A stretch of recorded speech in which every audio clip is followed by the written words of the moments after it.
Le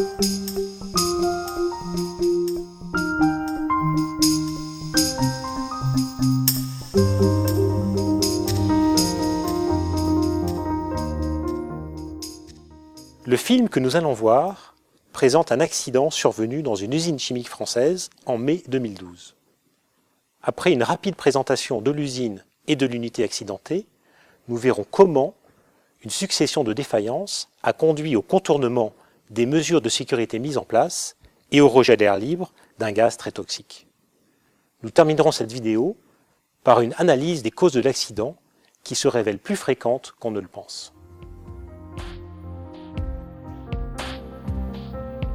Implantée dans un secteur très urbanisé, l'usine où s'est déroulé l'accident est intégrée dans une plateforme industrielle fabriquant des dérivés du chlore.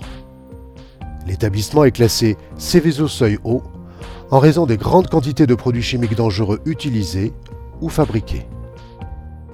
L'usine fabrique essentiellement des isocyanates utilisés dans les peintures techniques, vernis, revêtements et adhésifs. De nombreux domaines de la vie quotidienne sont ainsi concernés: ameublement, construction, électronique, transport, sport et loisirs.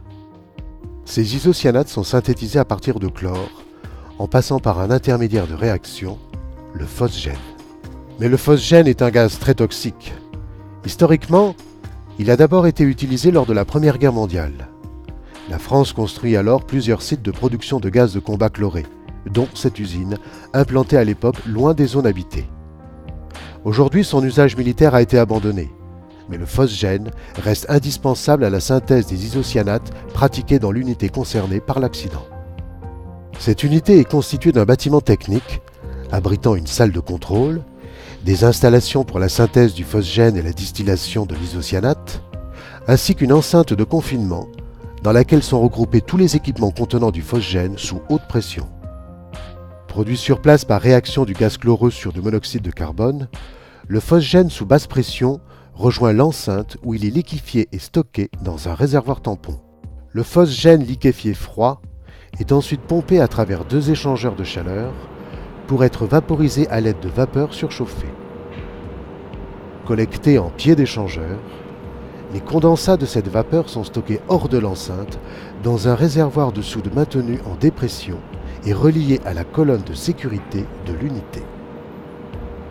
Le phosgène gazeux, sous haute pression, alimente quant à lui le réacteur de synthèse, formant ainsi l'isocyanate qui est ensuite purifié dans les colonnes de distillation situées hors de l'enceinte. En salle de contrôle, des opérateurs de conduite surveillent les installations 24 heures sur 24. Avant d'être formés plusieurs mois à la conduite sur écran informatique, ces hommes ont d'abord travaillé de nombreuses années dans l'unité comme opérateurs de production. Durant les heures ouvrables, un contremaître coordonne les équipes. Il intervient aussi en appui de l'opérateur de conduite en cas de difficulté. En dehors de ces heures, un cadre d'astreinte peut être sur place en moins de 20 minutes. L'unité dispose de 4 niveaux de sécurité permettant de détecter une fuite de phosgène. Premier niveau, un capteur de conductivité capable de détecter une éventuelle fuite de phosgène dans les condensats vapeur des échangeurs. Deuxième niveau, 2 capteurs de pression redondants pour déceler, en cas d'aggravation de la fuite, une montée en pression du circuit vapeur liée à une vaporisation massive de phosgène.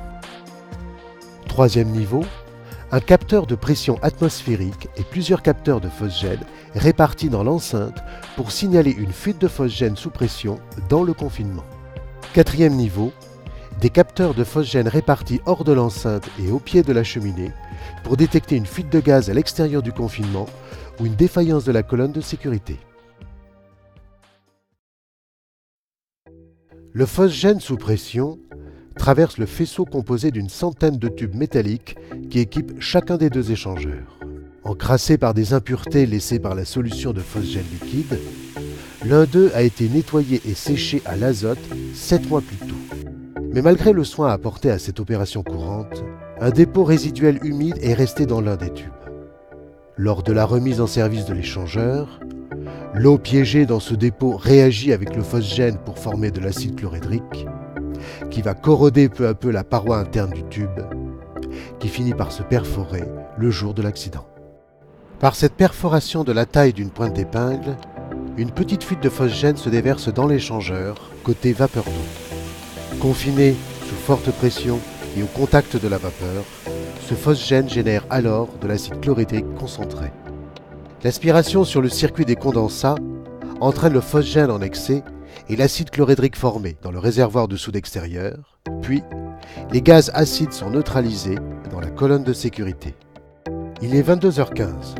Sur les écrans de contrôle, l'affichage du capteur de conductivité relié à l'automate de sécurité indique une pollution acide des condensats. Un deuxième capteur, géré par l'automate de conduite, indique de son côté une conductivité nulle. Mais ce capteur est hors service car son dispositif d'échantillonnage défaillant a été démonté plusieurs semaines auparavant. À 22h38, la mesure de conductivité des condensats dépasse le seuil d'alerte et l'automate de sécurité déclenche le premier niveau de mise en sécurité. Une alarme visuelle et sonore alerte l'opérateur surveillant les écrans de conduite. La pompe de soutirage du phosgène s'arrête. Simultanément, des vannes se ferment pour isoler le circuit des condensats. Il est 22h40. Les opérateurs coupent les arrivées des matières premières pour mettre en sécurité l'unité. L'opérateur de conduite appelle le cadre d'astreinte. L'opérateur, qui ignore la panne du deuxième capteur de conductivité, constate que ce dernier affiche des valeurs apparemment normales.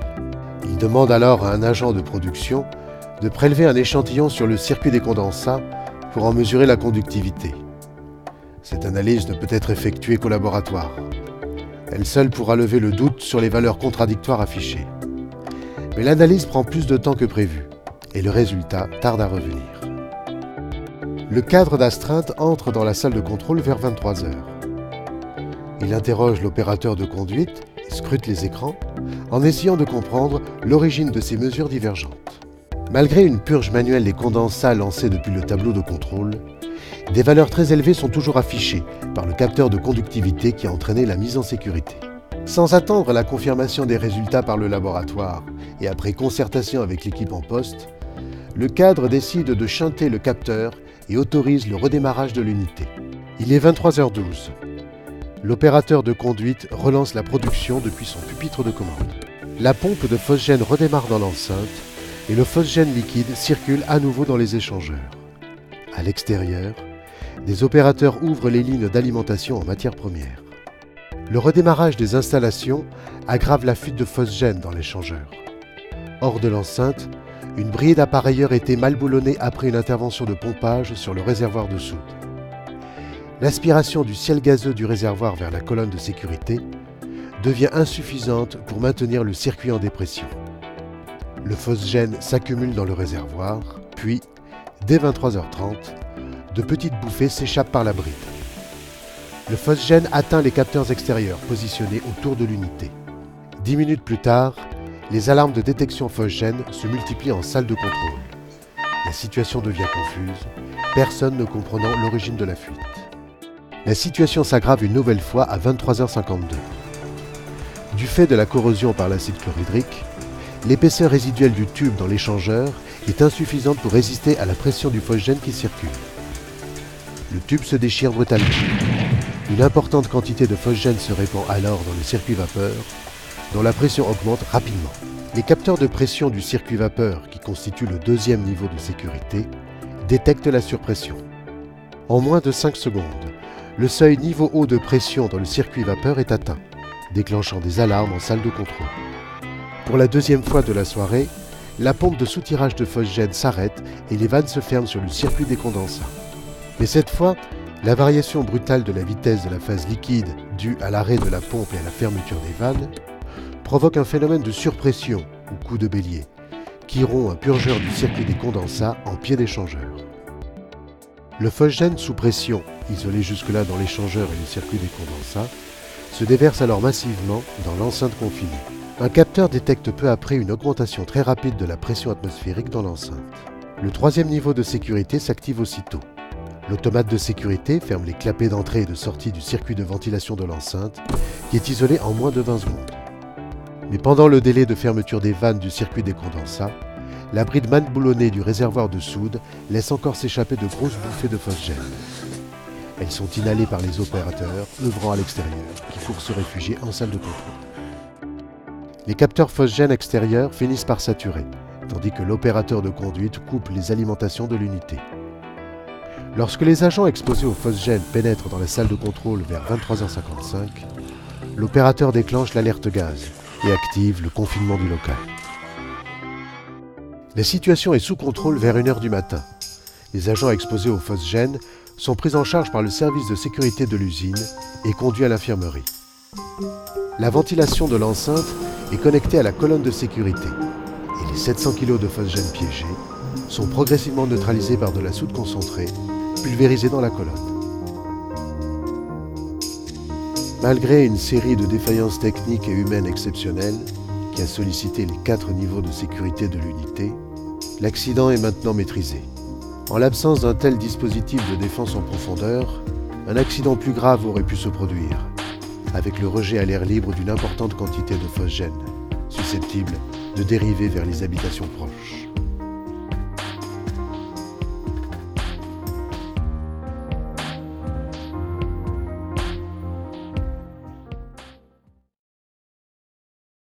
Cet accident présente aussi l'intérêt d'illustrer particulièrement 2 types de défaillances que l'on rencontre fréquemment dans les secteurs industriels utilisant des procédés de fabrication et des dispositifs de sécurité de plus en plus automatisés.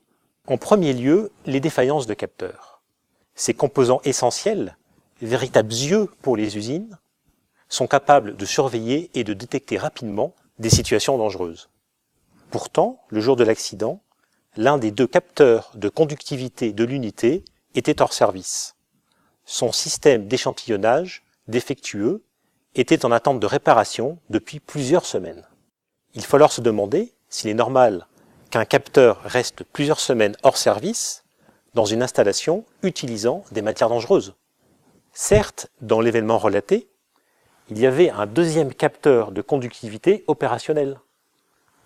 Mais la présence de ces 2 capteurs de conductivité avait pour but d'améliorer la qualité d'information fournie en salle de contrôle.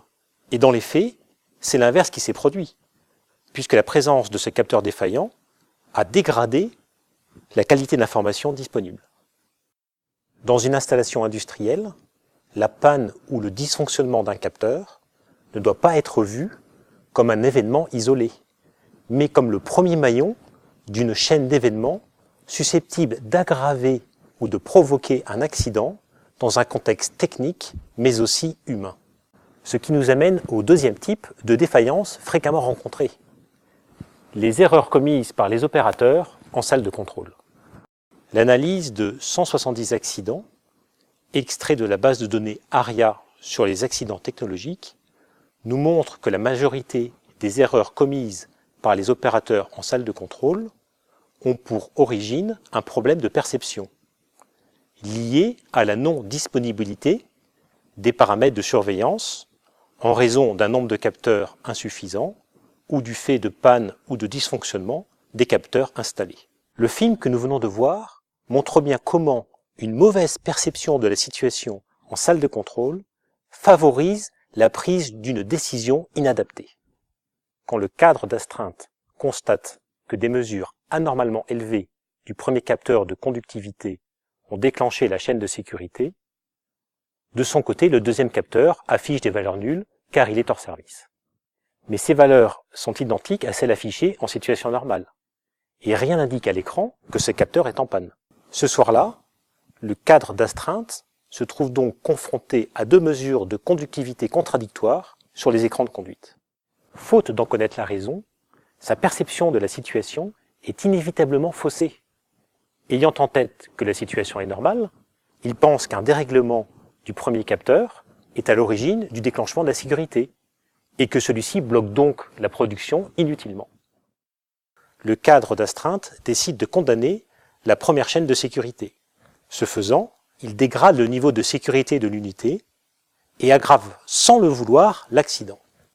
En analysant les causes profondes de l'accident présenté dans le film, nous avons constaté qu'un opérateur en salle de contrôle peut être confronté à une situation anormale susceptible de dégénérer en accident s'il ne prend pas rapidement la bonne décision. Bien entendu, dans la grande majorité des cas, l'opérateur rattrape la situation et remet le procédé en zone de contrôle. L'accident est évité.